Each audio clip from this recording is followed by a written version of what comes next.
Salam Bapak Ibu Saudara-saudari, selamat beribadah di ibadah Minggu online GKI Prambanan.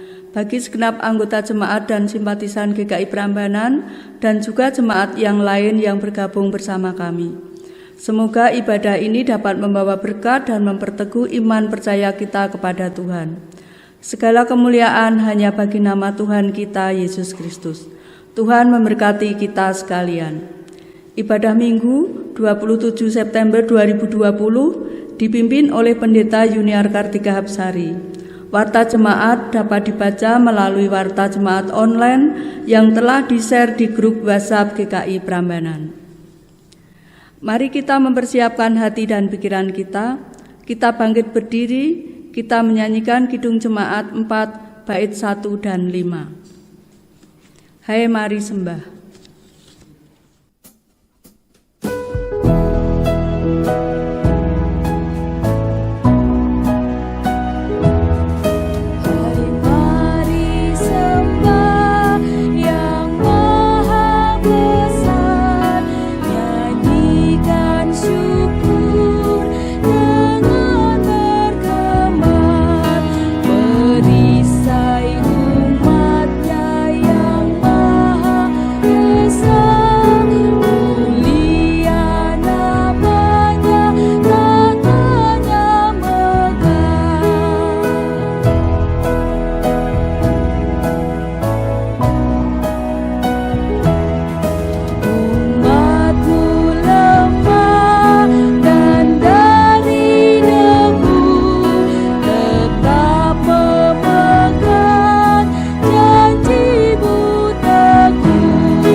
Ibadah ini berlangsung di dalam nama Allah Bapa, Putra, dan Roh Kudus.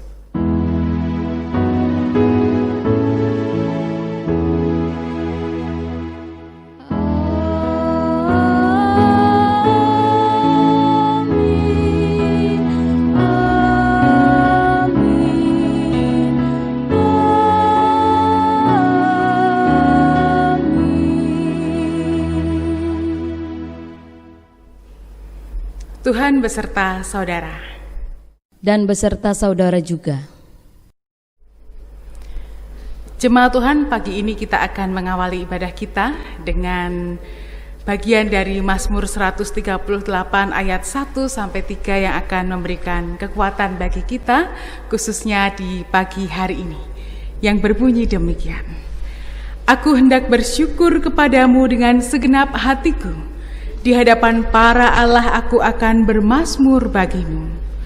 Aku hendak bersujud ke arah bait-Mu yang kudus dan memuji namamu, oleh karena kasih-Mu dan oleh karena setia-Mu. Sebab Kau buat namamu dan janji-Mu melebihi segala sesuatu. Pada hari aku berseru, Engkau pun menjawab aku. Engkau menambahkan kekuatan di dalam jiwaku. Kita bersyukur bahwa Tuhan senantiasa beserta kita, memimpin dan juga memberikan berkat bagi kita. Mari jemaat kita menyanyikan pujian PKJ 242 bait yang pertama, Seindah Siang Disinari Terang.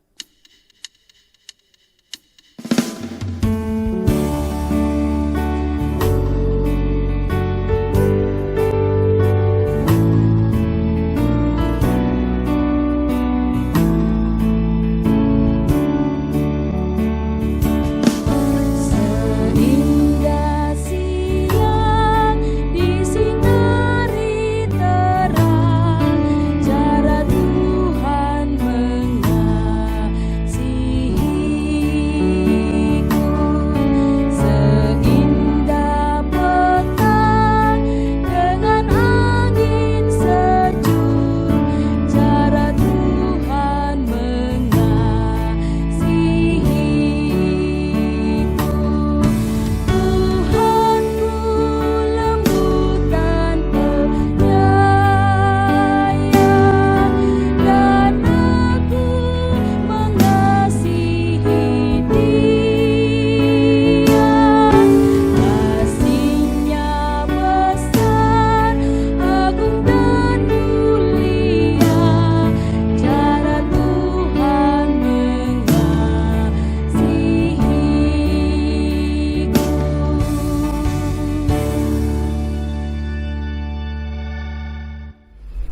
Mari jemaat Tuhan bersama-sama kita naikkan doa pengakuan dosa.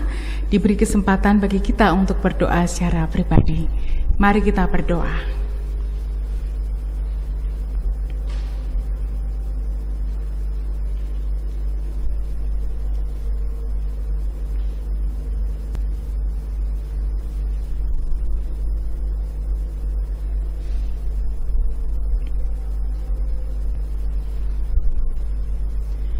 Ya Tuhan, Engkau penolong kami. Engkau mendengar kami ketika kami berseru minta tolong. Demikian pula ketika kami berseru memohon pengampunan dari Tuhan atas kesalahan dan dosa yang kami perbuat. Kami yakin Tuhan mendengarkan kami, dan kami percaya bahwa Tuhan berkenan untuk mengampuni kami. Dan di dalam kepercayaan kami itu, biarlah Roh Kudus memberikan hikmat bagi kami untuk hidup lebih baik lagi dan tidak menyia-nyiakan kepercayaan yang Tuhan berikan kepada kami dengan hidup seturut dengan kehendak Tuhan, mendengar suara Tuhan dalam kehidupan kami dan melakukan apa yang seharusnya kami lakukan, bukan mengikuti ego dan keinginan kami, tetapi hanya Tuhan yang menjadi pandu kami, yang senantiasa kami dengarkan dan kami ikuti di sepanjang kehidupan kami. Di dalam nama Tuhan Yesus Kristus kami telah berdoa dan memohon. Amin. Mari jemaat kita memujikan nyanyian Sejauh Timur dari Barat.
Jemaah diundang untuk bangkit berdiri. Bagi setiap orang yang dengan rendah hati dan tulus mengakui dosanya, Tuhan memberikan berita anugerah yang diambil dari 1 Petrus 2 ayat 24-25 yang berbunyi demikian. Ia sendiri telah memikul dosa kita di dalam tubuhnya di kayu salib, supaya kita yang telah mati terhadap dosa, hidup untuk kebenaran. Oleh bilur-bilurnya, kamu telah sembuh. Sebab dahulu kamu sesat seperti domba, tetapi sekarang kamu telah kembali kepada Gembala dan pemelihara jiwamu. Demikianlah berita anugerah dari Tuhan. Syukur kepada Allah. Dengan tetap berdiri, mari kita menyanyikan NKB 164 ayat 1, Kidung yang Merdu di Hatiku.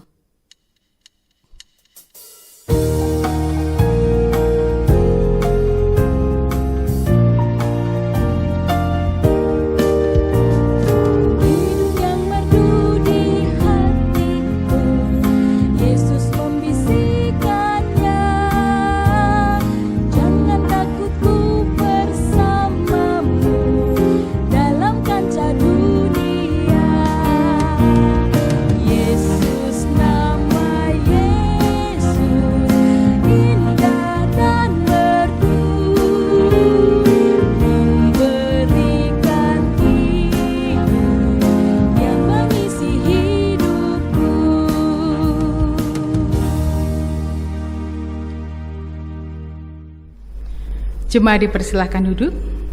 Mari kita siapkan hati kita untuk merenungkan firman Tuhan dan mari kita berdoa bersama. Ya Tuhan, kami bersyukur untuk kasih setia-Mu dalam kehidupan kami. Kami berterima kasih hari ini kami boleh bersama-sama kembali bersekutu kepada Tuhan di tempat kami masing-masing dengan pertolongan Roh Kudus. Kami mohon Tuhan, Engkau menyinari hati kami. Engkau menerangi hati kami, supaya kami boleh membaca dengan sungguh dan juga memahami apa yang menjadi firman Tuhan hari ini yang harus kami lakukan di dalam kehidupan kami. Di dalam menjalani kehidupan kami, seringkali kami takut. Tetapi Engkau Tuhan yang memiliki suara yang merdu, yang senantiasa mengisi hati kami dengan firman-Mu yang luar biasa, yang senantiasa meneguhkan kami. Kami dapat kuat menanggung segala sesuatu. Kami boleh menjalani kehidupan kami dengan penuh syukur. Itu semua karena kebaikan Tuhan dan juga firman-Mu yang hidup dalam kehidupan kami. Bersabdalah Tuhan, kami siap mendengarkan. Di dalam nama Tuhan Yesus Kristus kami telah berdoa dan memohon. Amin. Bacaan Injil diambil dari Injil Tuhan Yesus Kristus menurut Matius pasal 21 ayat 23 sampai 32. Matius pasal 21 ayat 23 sampai 32 yang berbunyi demikian. Lalu Yesus masuk ke bait Allah. Dan ketika ia mengajar di situ, datanglah imam-imam kepala serta tua-tua bangsa Yahudi kepadanya dan bertanya, "Dengan kuasa manakah engkau melakukan hal-hal itu? Dan siapakah yang memberikan kuasa itu kepadamu?" Jawab Yesus kepada mereka, "Aku juga akan mengajukan satu pertanyaan kepadamu. Dan jikalau kamu memberi jawabannya kepadaku, aku akan mengatakan juga kepadamu dengan kuasa manakah aku melakukan hal-hal itu. Dari manakah baptisan Yohanes? Dari surga atau dari manusia?" Mereka memperbincangkannya di antara mereka dan berkata, "Jika kita katakan dari surga, ia akan berkata kepada kita, 'Kalau begitu, mengapakah kamu tidak percaya kepadanya?' Tetapi jikalau kita katakan dari manusia, kita takut kepada orang banyak, sebab semua orang menganggap Yohanes ini nabi." Lalu mereka menjawab Yesus, "Kami tidak tahu." Dan Yesus pun berkata kepada mereka, "Jika demikian, aku juga tidak mengatakan kepadamu dengan kuasa manakah aku melakukan hal-hal itu. Tetapi apakah pendapatmu tentang ini? Seorang mempunyai 2 anak laki-laki. Ia pergi kepada anak yang sulung dan berkata, 'Anakku, pergi dan bekerjalah hari ini dalam kebun anggur.' Jawab anak itu, 'Baik, Papa,' tetapi ia tidak pergi. Lalu orang itu pergi kepada anak yang kedua dan berkata demikian juga. Dan anak itu menjawab, 'Aku tidak mau.' Tetapi kemudian ia menyesal, lalu pergi juga. Siapakah di antara kedua orang itu yang melakukan kehendak ayahnya?" Jawab mereka, "Yang terakhir." Kata Yesus kepada mereka, "Aku berkata kepadamu, sesungguhnya pemungut-pemungut cukai dan perempuan-perempuan sundal akan mendahului kamu masuk ke dalam kerajaan Allah. Sebab Yohanes datang untuk menunjukkan jalan kebenaran kepadamu, dan kamu tidak percaya kepadanya. Tetapi pemungut-pemungut cukai dan perempuan-perempuan sundal percaya kepadanya. Dan meskipun kamu melihatnya, tetapi kemudian kamu tidak menyesal dan kamu tidak juga percaya kepadanya." Demikianlah Injil Yesus Kristus. Yang berbahagia adalah mereka yang mendengar firman Tuhan dan yang memeliharanya. Haleluya. Haleluya, haleluya,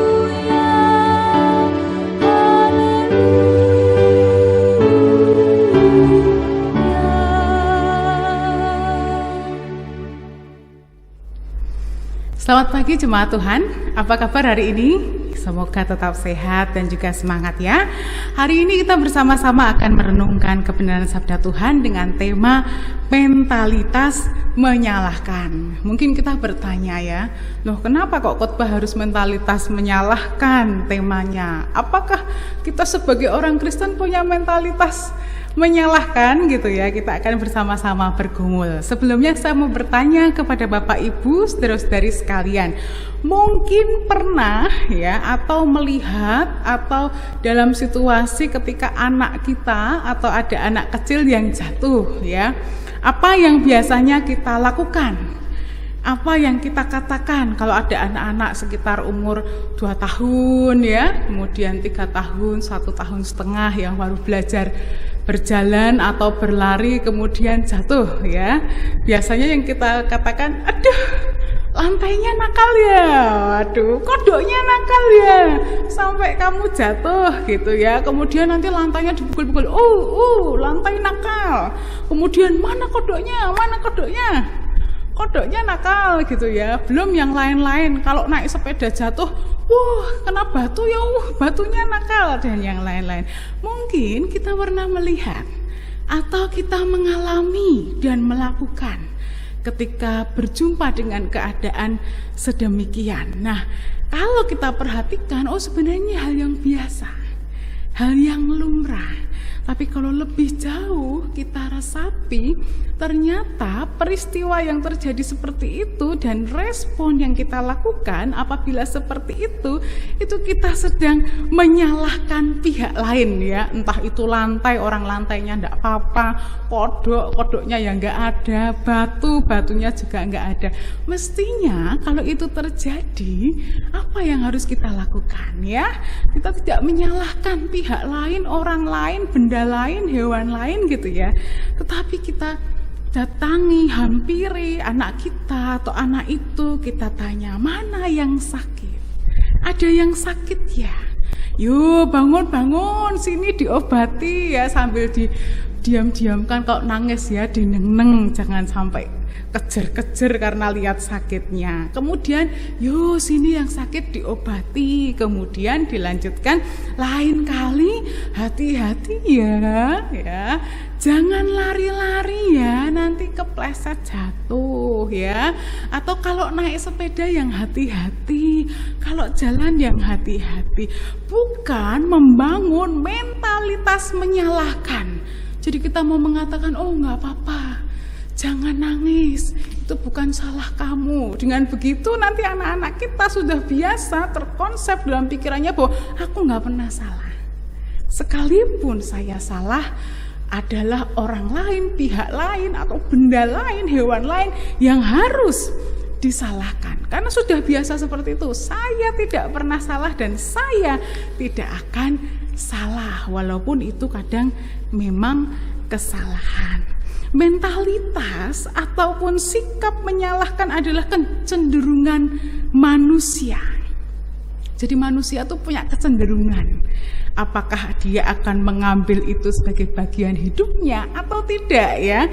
Karena sejak manusia jatuh dalam dosa, nyalah kayak itu sudah hal yang biasa. Kita teringat kisah tentang Adam yang menyalahkan Hawa karena memberinya buah terlarang ya. Ketika Allah bertanya kenapa, dia mengatakan, oh dia, perempuan ini, wanita ini atau Hawa ini yang ngujuk-ngujuk, membujuk untuk memakan. Adam juga seolah-olah menyalahkan Tuhan. Mengapa Tuhan memberikan Hawa kepadanya? Belum lagi Hawa, ketika sudah disalah-salahkan oleh Adam, dia menyalahkan ular yang membujuknya. Ini biasa ya, nanti terus hewan-hewan karena begitu, tapi tidak menyadari bahwa sekalipun pihak lain itu mengujuk-ngujuk atau membujuk, tapi kan mereka yang terjebak dan terperangkap dan tidak menyadari bahwa itu juga bagian dari kesalahan mereka. Begitu juga Kain ketika membunuh Habel karena iri ya. Saat Tuhan menanyakan kenapa Kain kau membunuh Habel, Kain menjawab Tuhan dengan kasar, seolah-olah ingin menyatakan bahwa Tuhanlah yang salah. Karena Tuhan tidak mengindahkan persembahannya sehingga ia merasa iri terhadap Habel dan ia membunuh. Sejak manusia jatuh dalam dosa, manusia sulit bertanggung jawab atas perbuatan dan dosanya. Itu sebabnya pada akhirnya karena manusia tidak bisa mempertanggungjawabkan kesalahan dan dosa, sehingga harus Tuhan Yesus yang menebus kita dari belenggu dosa. Sama halnya dengan para imam-imam kepala dan tua-tua bangsa Yahudi yang kita baca kisahnya hari ini, yang berusaha menyalahkan Tuhan Yesus ya.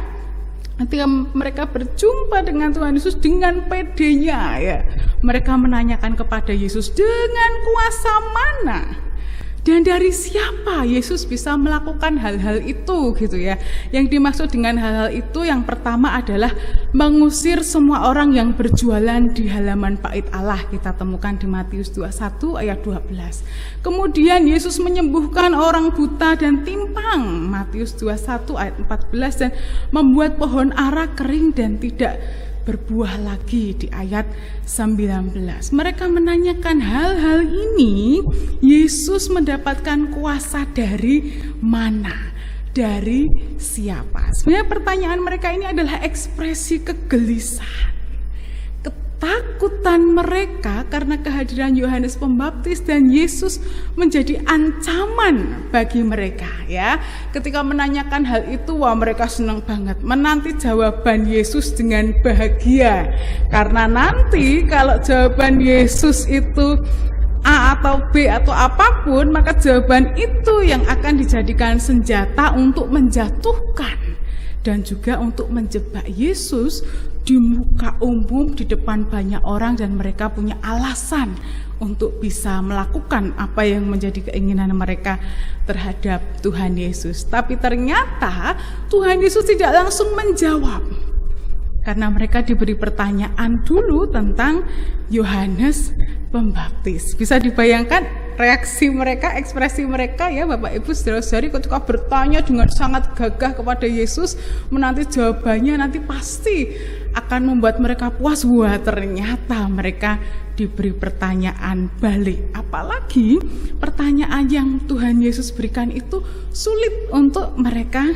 jawab ya. Ketika Tuhan Yesus bertanya tentang Yohanes Pembaptis, mereka mengatakan, jika kita katakan dari surga, ia akan berkata kepada kita, kalau begitu mengapakah kamu tidak percaya kepadanya ya.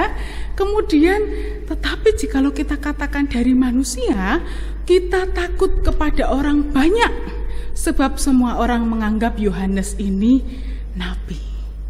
Hingga akhirnya para imam-imam kepala dan tua-tua Yahudi ini menjawab, kami tidak tahu. Tadi udah seneng banget mau jebak Yesus, pada akhirnya mereka mengatakan tidak tahu.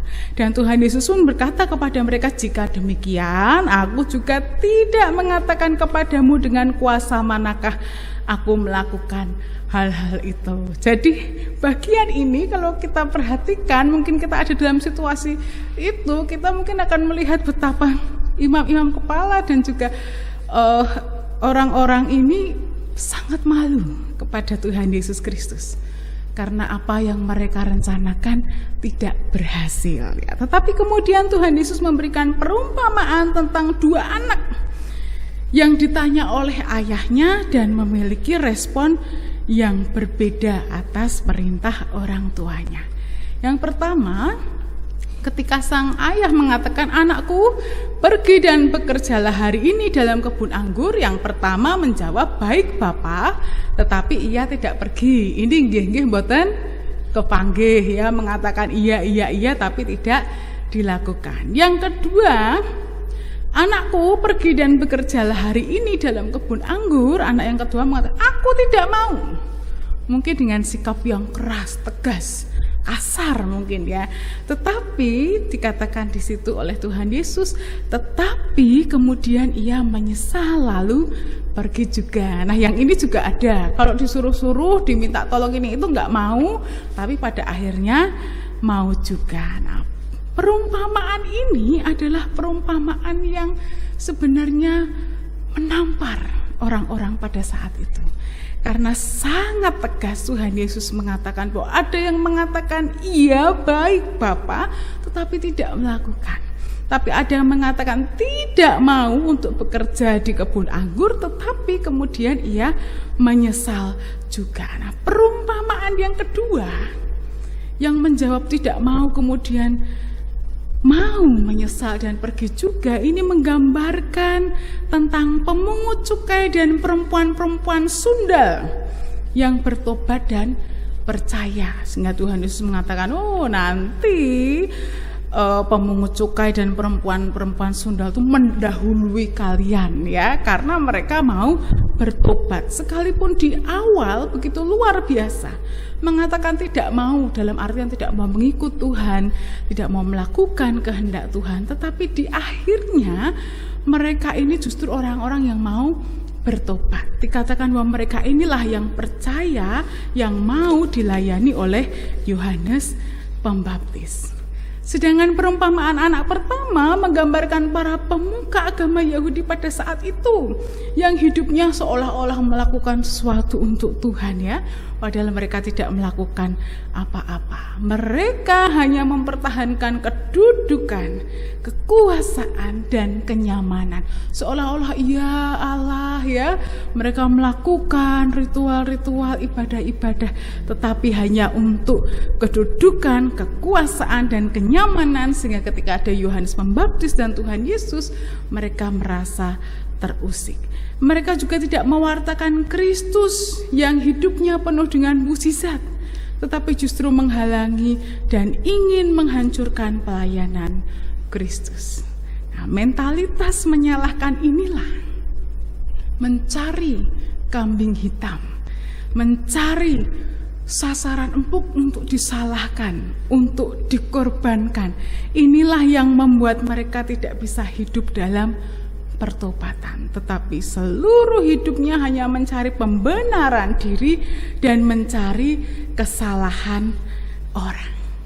Nah, bahaya hidup dalam kebiasaan menyalahkan, kita sadari atau tidak kita sadari, ternyata itu ada di dalam kehidupan seluruh umat manusia. Dari manusia mula-mula yang jatuh dalam dosa hingga saat ini, setiap manusia rentan untuk memiliki mentalitas menyalahkan.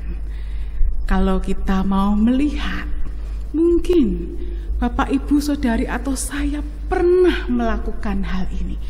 Pernah ataupun sering melakukan hal seperti ini, menyalahkan orang lain dan tidak mengakui bahwa terkadang kita ini juga melakukan kesalahan dan dosa. Kita ini manusia lemah yang juga pernah melakukan kesalahan dan dosa dan butuh pengampunan dari Tuhan. Mungkin mentalitas menyalahkan ini hadir dalam keluarga kita. Seperti ketika kita menyalahkan orang tua kita, kenapa dulu aku gak di sekolah ke? Kenapa aku gak di kuliah ke? Kenapa aku gak diperhatikan? Kenapa aku ya sehingga kehidupanku seperti ini? Di dalam keluarga mungkin ada yang seperti itu. Kenapa sebagai anak aku tidak diperlakukan seperti ini oleh orang tuaku, ibuku, ayahku? Wah, ini semua salah orang tuaku ya. Kemudian dalam keluarga mentalitas menyalahkan muncul juga ketika rumah tangga kita dihadang oleh permasalahan atau pergumulan. Siapa yang kita salahkan? Pasangan hidup kita. Ini semua karena istriku. Ini semua karena suamiku ya. Ketika kenapa kamu berselingkuh? Istriku atau suamiku yang tidak bisa. Kenapa kamu korupsi? Karena istriku yang menuntut, karena suamiku ya, dan yang lain-lain. Atau mungkin kita menyalahkan anak-anak kita. Anak-anak sudah tak gede ke ya, sudah tak bimbing, sudah tak sekolah ke, kenapa begini begitu, sudah ini lupa orang tua, tidak berbakti dan yang lain. Atau siapapun yang kita jumpai dalam kehidupan kita, kalau ada sesuatu dalam kehidupan kita, orang lainlah yang salah.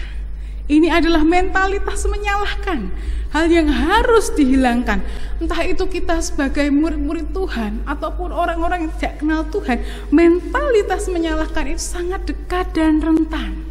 Oleh sebab itu bagi orang-orang yang mengenal Tuhan, cinta kasih Tuhan, jangan sampai ini muncul dalam kehidupan. Tapi lebih baik kita hidup dalam pertobatan dengan Tuhan yang akan menolong dan mengampuni kita. Lalu bagaimana dengan kehidupan sesama? Pernahkah mentalitas menyalahkan itu ada dalam kehidupan kita atau menyalahkan itu kita lakukan? Waduh, kehidupan saya sakit, ini dibikin sama dia. Usaha saya sepi, ini dibikin sama dia. Ada yang gak suka sama saya, ada yang iri, ada yang benci, ada yang dengki. Permasalahan yang saya alami ini semua karena dia. Saya punya masalah ini, dia soalnya gak mau bantu. Saya mengalami ini karena dia gak mau menolong. Saya mengalami ini karena dia gak mau kasih jalan keluar, dia gak bisa membantu saya. Ini permasalahan itu dilihat. Kalau masalahnya A saja, gak usah cari masalah orang lain yang disalahkan. Kalau kita yang membuat gara-gara itu diselesaikan ya. Kenapa mentalitas itu muncul? Kenapa saya sakit dibikin orang? Betulkah? Apakah pola hidup kita, pola makan, disiplin kesehatan dilakukan? Kalau makan sembarang ya penyakit bisa cepat datang. Gaya hidup kesehatan kita nggak baik ya bisa datang. Jangan apa-apa mau dibikin orang. Usaha saya sepi, ya mungkin apanya yang kurang ekonomi sedang sepi. Jangan terus menyalahkan orang lain, terus bukan apa yang menjadi permasalahan kita nggak akan selesai karena muncul masalah baru. Bagaimana dengan kehidupan bergereja? Apakah mentalitas menyalahkan ini ada? Wah, barangkali juga kita jumpai ya, atau kita lakukan ya. Pelayanannya dia kurang. Wah, dia tuh begini, begitu. Kenapa dia tidak melayani seperti ini, seperti itu? Kenapa begini dan begitu? Tugasnya dia tidak dilakukan. Dia tidak melakukan apa-apa. Lah padahal ketika menilai orang lain seperti itu tanpa tahu apa yang terjadi, tanpa melihat, ternyata aku juga tidak melakukan apa-apa. Kenapa kok aku nyalahin orang lain? Kenapa aku mempertanyakan tugas tanggung jawab orang lain yang tidak dilakukan? Kalau aku diberi tugas tanggung jawab aja nggak selesai kok, malah tak abaikan. Kenapa aku menuntut orang lain untuk melakukan itu? Kenapa aku menyalahkan orang lain? Belum tentu aku bisa melakukan apa yang orang lain lakukan. Belum tentu juga orang lain bisa melakukan apa yang aku lakukan. Mentalitas seperti ini yang harus dihilangkan. Mentalitas menyalahkan. Bapak Ibu saudara masih ingat kalau waktu kita ibadah konsep ya, sebelum ada pandemi ini kita ibadah bersama ya. Nanti kalau LCD-nya itu tampilannya terlambat, yang kita lirik siapa? Jebret ya, langsung yang jadi operator. Nanti kalau PNK-nya tuh salah sedikit, salah masuknya, nadanya naik atau tinggi, wah kita langsung salah. Padahal nyanyinya kita juga nggak bagus-bagus amat ya. Nanti kita melakukan banyak ininya itunya. Padahal kalau kita suruh melakukan, kita juga nggak bisa hal-hal seperti ini yang menjadi mentalitas menyalahkan. Oh ternyata rentan ya di segala aspek kehidupan ada. Tetapi apa yang harus kita lakukan? Tuhan menghendaki umat untuk hidup dalam pertobatan. Kalau kita jatuh dalam dosa, tidak masalah. Kalau kita bertobat, tidak hanya menyesal. Kalau salah dosa menyesal, kok tidak ada pertobatan, ya besok diulang lagi. Tetapi dalam penyesalan itu harus ada pertobatan. Kenapa? Ya Tuhan aja datang untuk menghapuskan segala kesalahan dosa kita. Mengapa dosa kita harus kita tutupi dengan menyalahkan orang? Mengapa kekurangan kita harus ditutupi dengan memperlihatkan kekurangan orang lain? Mengapa kejelekan kita harus kita tutupi dengan menampilkan kejelekan orang lain? Padahal manusia bertobat apa adanya di hadapan Tuhan, memiliki sikap yang baik hidup di dalam keluarga kita, di masyarakat, ataupun bergereja. Karena panggilan pertobatan dalam kehidupan keluarga ataupun kehidupan bergereja adalah yang Tuhan serukan kepada kita. Jadi jemaat Tuhan, apabila di dalam masa lalu kita berjumpa dengan peristiwa ataupun pribadi yang membuat hati kita terluka, atau di dalam masa lalu kita yang tidak dapat kita terima, hari ini kita belajar untuk bisa menerima masa lalu kita, untuk bisa mengampuni orang-orang yang melukai hati kita.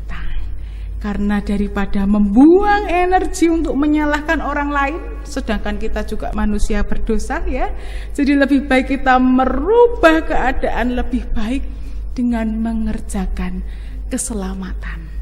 Karena ketika kita mengerjakan keselamatan yang dari Tuhan, akan membawa perubahan besar di dalam kehidupan kita. Dan mentalitas menyalahkan bukanlah mentalitas para pengikut Kristus. Karena Tuhan Yesus sendiri mengajarkan kepada kita untuk bertobat, mengakui segala kesalahan dan dosa kita di hadapan Tuhan, dan juga mengasihi sesama, bukan menyalahkan. Amin. Tuhan mengasihi kita.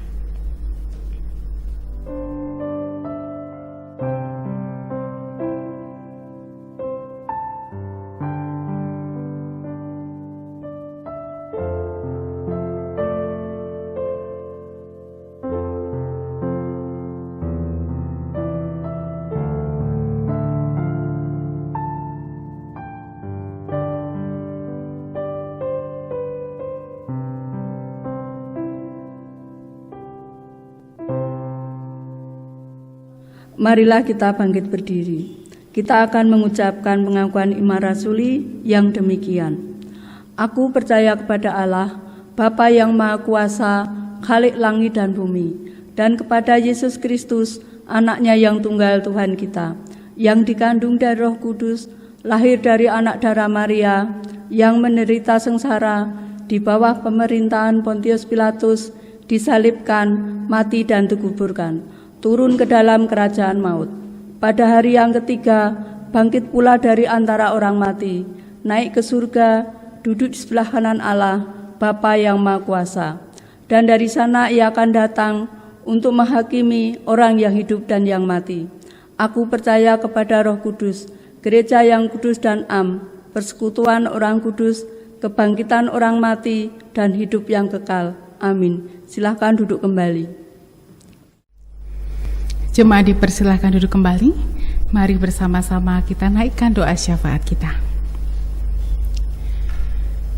Ya Tuhan, saat ini kami kembali menyatukan hati kami dan menaikkan doa kami.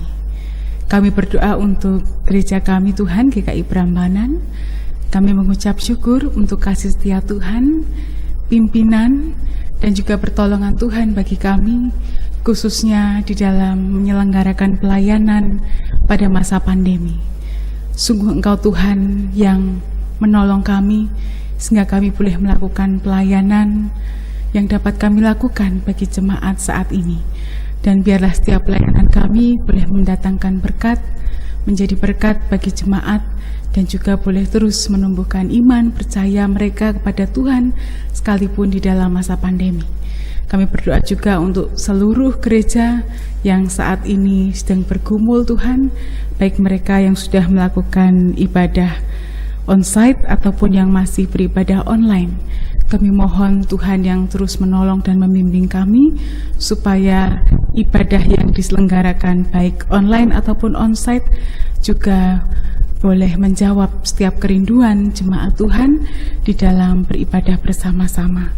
Saat ini kami berdoa secara khusus untuk jemaat Tuhan yang sakit. Kami teringat Bapak Istiar, kami teringat Ibu Karmi ya Tuhan yang harus melakukan serangkaian pemeriksaan dan juga untuk kesehatannya Tuhan, biarlah Engkau sendiri yang menolong supaya beliau boleh kembali sehat, pulih, dan dalam kuasa Tuhan.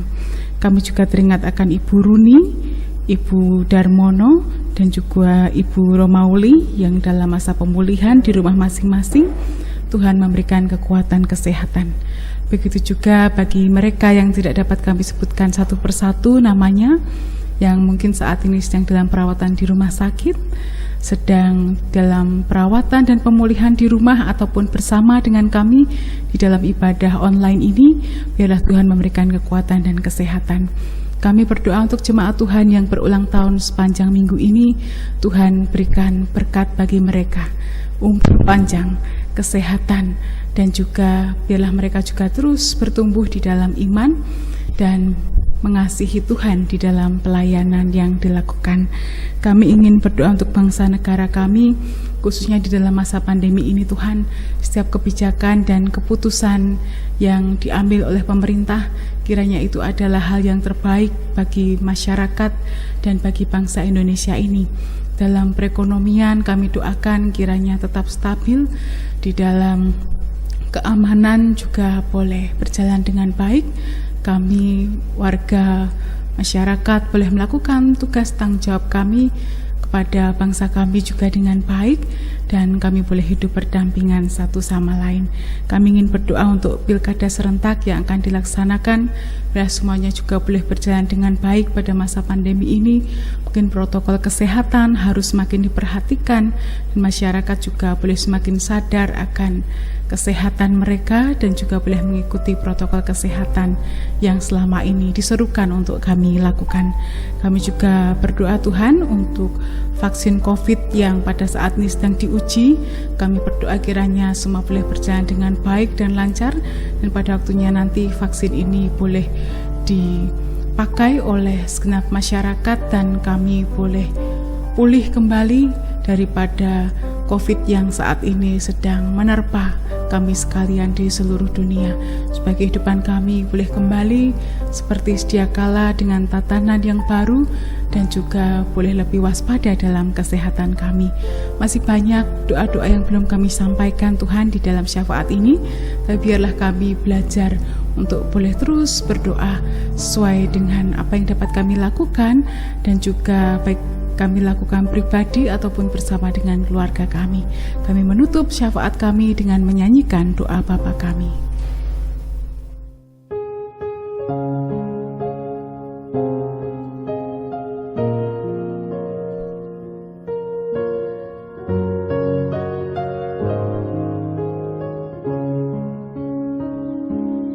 Bapa kami yang ada di surga, dikuduskanlah nama-Mu,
Dengan terus bersandar kepada Tuhan, kita yakin dan percaya bahwa berkat-Nya juga terus tercurah bagi kita. Kini saatnya kita mempersembahkan yang terbaik kepada Tuhan sebagai ungkapan syukur kita kepada-Nya. Ayat persembahan kita diambil dari 1 Tawarikh 29 ayat 17a. 1 Tawarikh 29 ayat 17a. Aku tahu ya Allahku, bahwa Engkau adalah penguji hati dan berkenan kepada keikhlasan. Maka aku pun mempersembahkan semuanya itu dengan sukarela dan tulus ikhlas. Mari kita ungkapkan rasa syukur kita dengan memberikan persembahan yang dapat ditransfer melalui Bank Mandiri rekening GKI dengan nomor 13800 1710 2679 atau dimasukkan di kotak persembahan yang tersedia di kantor GKI Prambanan pada hari kerja dan jam kerja. Mari kita pujikan nyanyian Persembahanku.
Mari jemaat kita naikkan doa persembahan. Jemaat saya ajak untuk bangkit berdiri.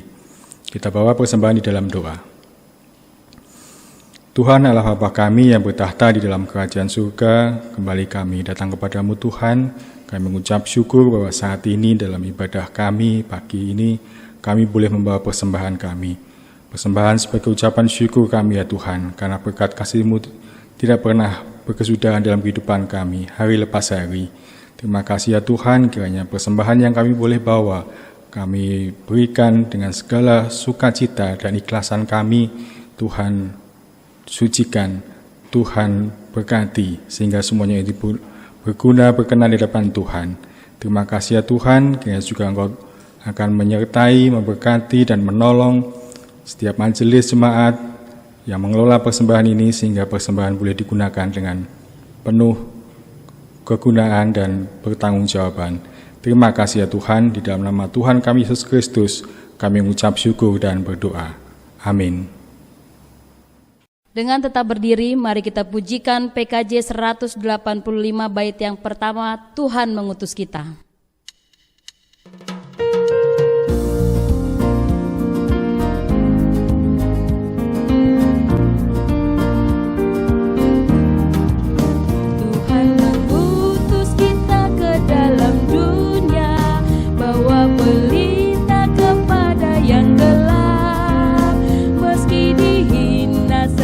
Dilanda duka harus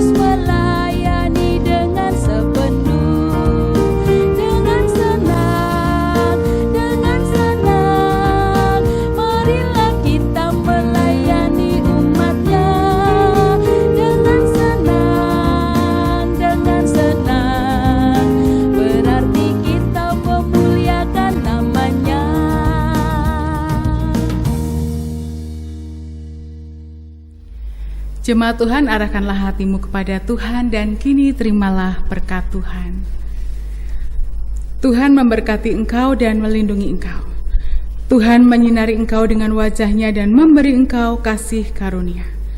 Tuhan menghadapkan wajah-Nya kepadamu dan memberi engkau damai sejahtera. Haleluya.